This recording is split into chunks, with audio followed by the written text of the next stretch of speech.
Olá, amigos da Anatomia Esportiva. Obrigado pela presença.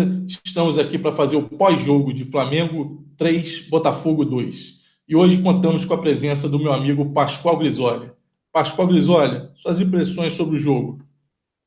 Olá você, olá Anatomia Esportiva, é um prazer estar aqui de novo, participando aqui do programa do Bruno.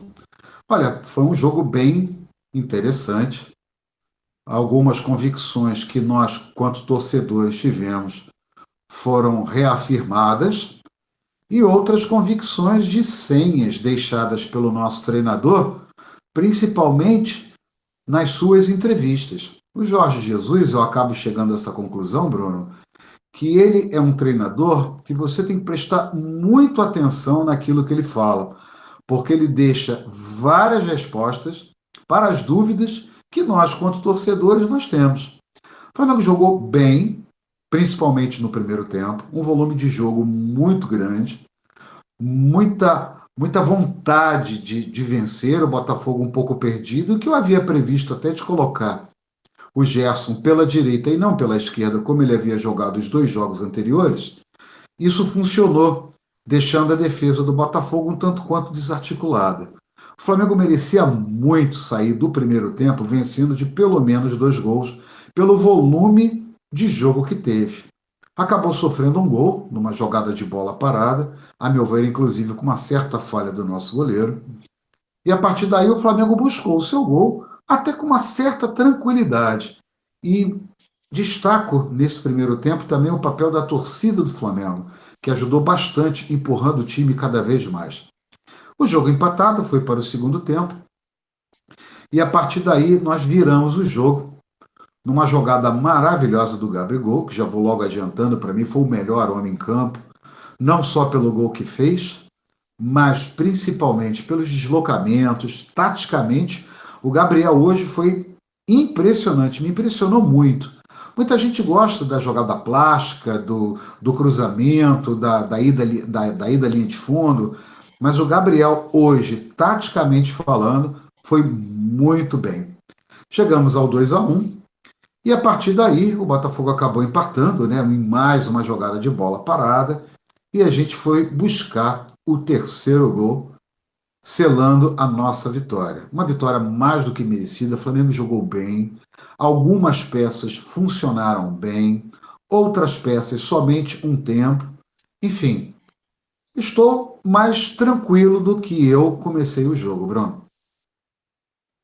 Eu tenho uma impressão bem parecida com a sua, Pascoal. Só ressaltar que, para mim, houve um. Não acho que foi um frango, mas acho que foi uma falha do Diogo Alves no segundo gol. Ele armou mal a barreira, para mim, caiu atrasado também ali. Para mim, do jeito que ele armou a barreira ali, é praticamente se não tivesse barreira. E quando o goleiro bota a banca de não ter barreira, ele tem obrigação de defender. Tá? Acho que o Diego Alves ele tem falhado, então algumas bolas que são defensáveis para ele não está fazendo a defesa, mas eu acho que agora não seria o momento oportuno de fazer qualquer tipo de troca, porque isso até causaria algum tumulto no ambiente, é o que a gente não está precisando. Pode falar, Pascoal. Ah, muito bem. Pedi só um dedinho de prosa, porque há um detalhe técnico na cobrança daquela falta, e depois eu vou até pesquisar mais a respeito. Por causa da distância, o normal ali é que se use 4 homens. Eu usaria 5, tá? Eu usaria 5. E foi exatamente onde a bola passou. Talvez ele tenha esperado que um canhoto batesse aquela falta. E aí a bola faz uma curva. Mas veja bem, ele está ali para se prever, tá? Ele está ali para pensar em todas as possibilidades. Que ele armou a barreira para um canhoto, isso estava claro. Isso foi claro que ele armou a barreira para um canhoto. Mas, e até pela distância ali se usam 4 homens. Um pouco mais próximo se usa o quinto homem. Mas ele deveria já saber como o Diego Souza bate na bola. que foi muito feliz também, por sinal. Desculpa aí, era só para complementar o que você falou em relação ao Diego Alves e complementar que houve falha, sim, também na questão da falta. Não, assim, essa parte técnica aí, você que foi goleiro, você entende melhor do que eu, mas só fazer um contraponto ao seu contraponto, que ele deveria ver que ali que tinha um canhoto e um destro posicionado, então ele tinha que estar preparado para os dois, né? Eu gostei também muito da torcida. Acho que foi um bom primeiro ensaio, mas para quarta-feira tem que ser melhor. Os equatorianos, desculpe a palavra, eles têm que entrar cagado no Maracanã, sentindo medo. A torcida do Flamengo tem que dar apoio para o Flamengo e deixar os equatorianos aterrorizados. Esse é o meu ponto. Pascoal, vamos comentar um pouquinho das polêmicas do jogo, tá? Os botafoguenses, como sempre, são chorões, né? Sempre choram quanta gente, né? Sim. Gabigol saiu fazendo chororô, né? E as polêmicas do jogo foram o seguinte: segundo eles falam que o Cuejá devia ter sido expulso no lance que ele recebeu o amarelo e que o Rafinha deveria segundo amarelo e com isso ser expulso. Vamos primeiro pelo lance do Cuejá. Você acha que a arbitragem tomou a melhor decisão? Você acha que os chorões estão com razão dessa vez? Não. Eu acho a jogada do Cuejar uma jogada de cartão amarelo. Eu acho até que ele foi muito mais imprudente, porque o Cuejar, ele pode ter todos os defeitos do mundo, agora ele não é um cara maldoso. Ele não entra para, sabe, aquela maldade, aquela virilidade, pronto. Essa é a palavra que eu gostaria de ter usado. Ele não é tão viril assim nas jogadas. Ele é até muito mais técnico. Então, ali você vê muito no calor do jogo. É uma jogada de cartão vermelho? Depende muito do calor do jogo, de como o jogador se coloca, a postura antes daquilo. Se o jogador vem fazendo falta, vem fazendo falta, vem fazendo falta, vem fazendo falta, vem usando de certa violência, provavelmente o juiz teria expulsado. Agora, a jogada do Rafinha, para mim, era a jogada de expulsão, sim, porque ele já tinha um amarelo. Apesar de achar que ele também não foi com a vontade de quebrar o jogador. Mas aquela é uma jogada típica de cartão amarelo, e aí sim seria o segundo cartão amarelo. Bem, nesses lances, vamos primeiro do Cuejá. Do Cuejá, eu entendo que é um lance de amarelo, mas também não condeno quem acha que é lance de vermelho. Ali, só que eu vejo, a gente critica muito aqui no Brasil a arbitragem, por dar muitos cartões desnecessários, dar faltas que lá fora não são, e quando a gente pega, aí, por exemplo, no confronto de seleções, a gente sente essa diferença, né? Então, lá fora, aqui não é cartão vermelho de modo algum. Por exemplo, aquele lance voltando ao jogo do Emelec, né? No Diego, que foi muito pior, deu uma fratura ali no Diego, e o cara deu uma tesoura, né? Porque ele fechou as duas pernas ali, né? Foi um lance muito pior. Aquele, para mim, sim, é um lance de vermelho. Nem amarelo foi dado. Então, sim, eu não. Mas também não critico quem fale que é lance de vermelho. Ali eu acho que é um lance mais de interpretação. O segundo lance do Rafinha, eu acho que era para amarelo. Porém, eu acho que o primeiro amarelo que ele tomou foi um amarelo excessivo. Para mim, eu não daria amarelo naquele lance. Agora vamos à polêmica aqui do lado do Flamengo. Teve um lance em que o Carly. O pessoal está todo mundo falando do Carly, mas eu acho que o Guilherme também empurra o Bruno Henrique. Algumas pessoas estão falando que foi antes de a bola ser batida. Mas se você for ver, foi justamente ali, naquela posição, onde que o Cícero entrou e fez o gol. Tem um outro contraponto, eu parei a imagem, eu até tenho essa imagem parada, eu vejo o braço do Guilherme, ainda fazendo um movimento depois que a bola foi tocada. Para mim, mesmo que sendo a bola tocada, era lance para parar, e mesmo que a bola não tivesse se tocado ainda, seria um lance para o juiz parar. Porque, ao meu ver, o Botafogo teve uma vantagem de uma jogada que, apesar de não ser falta, é irregular. Ele deslocou o adversário dele ali. É um lance que o juiz, para mim, tinha que ter para parar. O que você acha, Pascoal? Você concorda comigo? Você tem uma visão Ué, diferente? quando Na a sua bola tá opinião. parada, você pode dar um soco no jogador, que não é falta? Perfeito.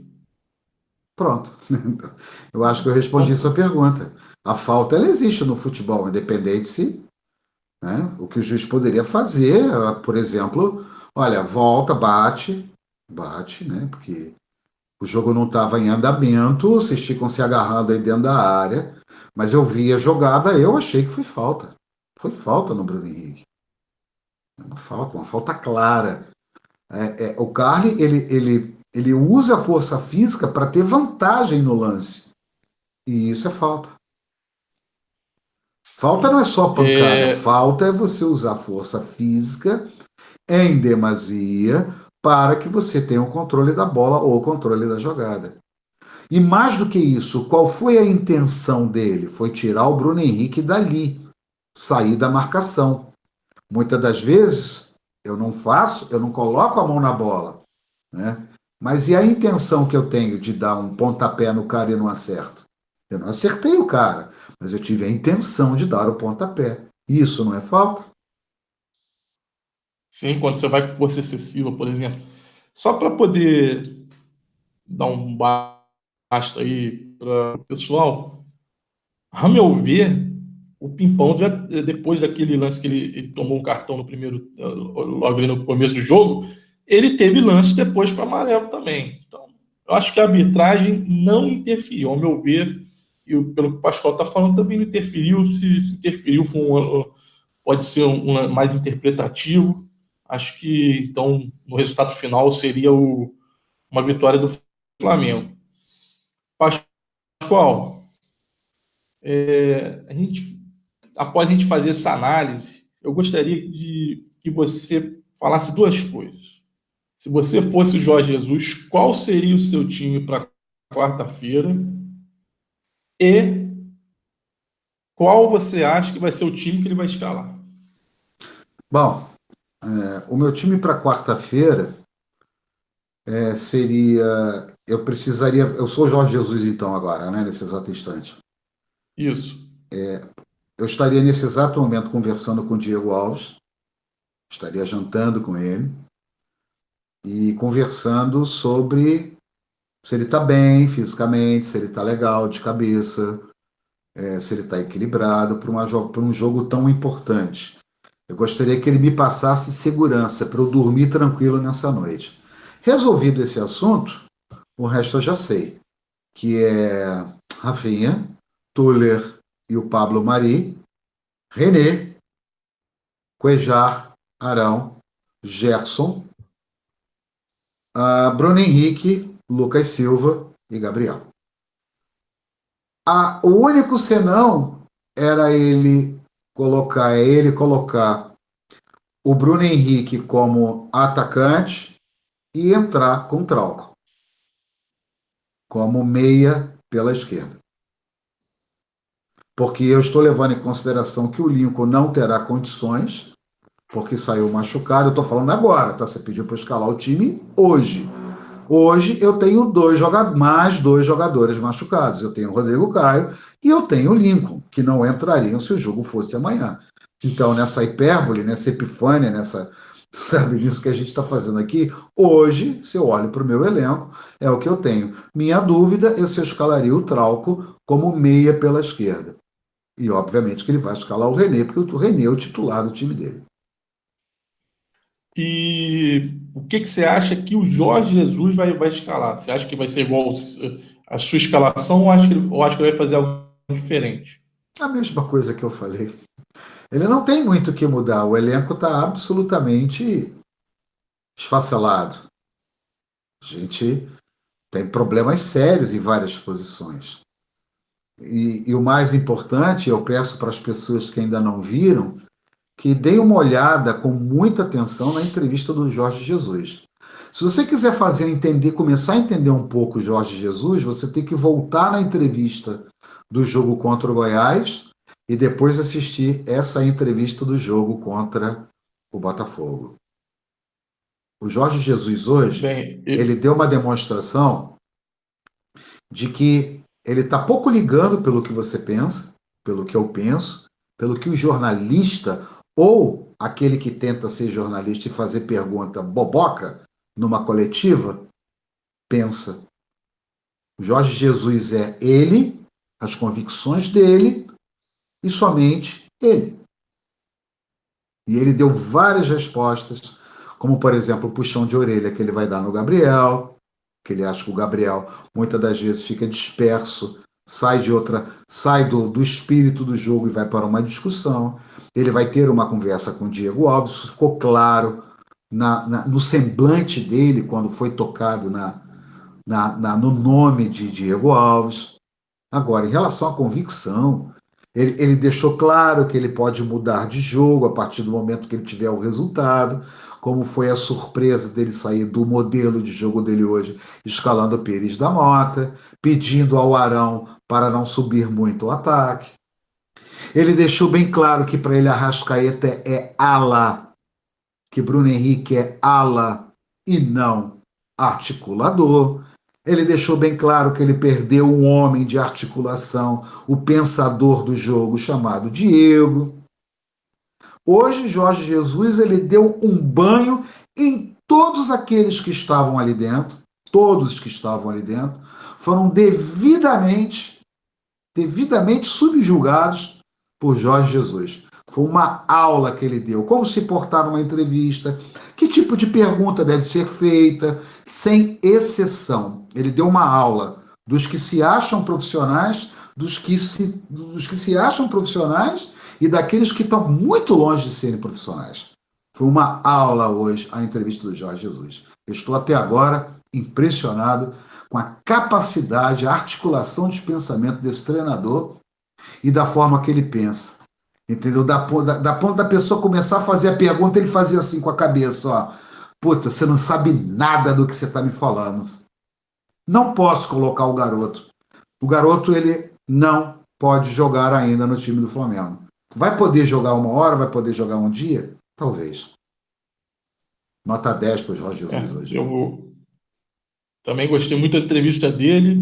Fantástico. E só que as pessoas, o que ele falou, eu não sei se você entendeu igual a mim.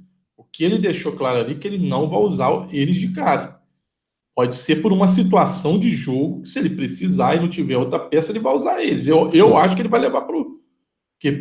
Só pela questão de não haver outras peças, porque o que ele falou. Por exemplo, ele falou especificamente do Vitor Gabriel e do Renier. O que ele falou foi o seguinte, que ele deu o exemplo do Messi, do Maradona, que eles são gênios eles ficam 4 minutos com a bola num jogo de 90 minutos. Mas e os outros 86? Porque ele foi um exemplo que ele deu. Eles têm que saber o mais importante do que saber o que faz com a bola é saber o que faz sem a bola. E ele falou que eles não sabem porque eles não treinaram ainda com ele. Foi mais ou menos assim o que ele quis dizer. Não, eu só estou assim meio traduzindo aqui para o pessoal. Pode falar, Pascoal. E a outra bobagem que é problemas físicos por causa da mudança de filosofia. Aí ele falou assim, aí mais uma vez ele faz aquele semblante. Não sabem nada do que estão falando, não conhecem o Flamengo. E por sua vez, quem está lá dentro só consegue passar péssimas informações para os que estão aqui fora, quando não tem interesses escusos, entenda como quiser. Parei a parte física muito forte quando a gente começou a jogar, porque eu jogo Quarta, domingo, quarta, domingo, quarta, domingo. Como é que eu posso dar um treino de intensidade para esses jogadores? Gabriel está no limite, outros jogadores estão no limite. Mais uma vez, palmas para o nosso técnico. E só complementando o que você falou, isso é uma coisa tão quando eu sou chato, quando eu falo na questão de conjunto, você está entendendo agora onde esse teimoso aqui quer chegar? Quando eu falo que futebol é conjunto, é necessário um treinador expor o despreparo das pessoas que fazem pergunta e das pessoas que vão para qualquer mídia social fazer determinadas cobranças sem o menor conhecimento de como esse jogo funciona. É necessário ele fazer essa vergonha, fazer todo mundo passar vergonha. Só falando assim, Bruno, porque é uma verdade. Joga-se, eles são ótimos jogadores com a bola, mas e sem? O que eles vão fazer? Eles não sabem, eles não treinaram. Será que um dia de treino vai resolver a questão? Mas aí você contra-argumentaria comigo, o Gerson não sabia. E o Gerson entrou no time. Mas o Gerson já jogou na Europa, né? Ele já teve treinadores com a cabeça um pouco parecida com o do Jesus. E não E tem outra 16 coisa, anos. Pascoal, E não tem 17 isso, anos. não, é novo também, mas ele já tem vivência na Europa. E outra coisa, só para corroborar o que o Jesus falou e o que você falou, só para as pessoas entenderem. O futebol é um jogo coletivo. É coletivo, não adianta. Você pode ter um gol por falha de uma peça, você pode ter um gol por mérito de uma peça, mas não adianta só aquela falha não traduz o resultado final. Hoje nós vimos, vamos pegar o exemplo aqui, sem crucificar o Diego Alves, mais uma vez, porque eu sou contra a crucificação de jogador. Mas, mano, ele teve falha. A gente concordou aqui nos gols. O resultado final da partida foi, foi traduzido nas falhas dele? Não. O Flamengo ganhou de 3-2. Assim como o cara pode ter uma jogada individual, fazer um gol, mas o coletivo ir mal e o time tomar 2 gols. Gente, é coletivo. Ganha todo mundo, perde todo mundo. É muito. Eu não quero ofender as pessoas. A pessoa tem que ser muito simplista para poder querer achar que um time ele vai muito bem ou muito mal por causa de um jogador. É um pensamento muito simplista. Então, o Pascoal, a gente até eu falei daí, né? Estava falando aí do próximo jogo, falou da coletiva. Eu concordo aqui o seu time com o Trauco, não o Lucas Silva. Acho que o Lucas Silva, eu acho que ele não está preparado, mas pode ser usado como opção, já que tem um pouco mais de experiência aí com o Jorge Jesus. Eu escalaria o Trauco. Esse seria o meu time, tá? E acabou que eu esqueci de fazer uma pergunta. Ainda está em tempo. O que você achou? O que você achou do estreante, do Pablo Marri? O que eu vi hoje me deixou muito satisfeito. Eu não espero nada além disso. Já está bom demais. Já está muito bom. Muito bom. Algumas subidas ao ataque. Seguro. Sério. Sério. Se tiver que dar uma bola para o lado, vai dar. Jogador sério. Eu quero ver esse rapaz jogando muito com o Rodrigo Caio. Muito, muito. Bola por cima, bem. Bem, bem. Várias rebatidas. Eu não tenho ainda os números do jogo. Eu terei daqui a alguns momentos. Mas eu sei que ele foi muito bem e me parece que o número dele chega na casa de 82% de efetividade.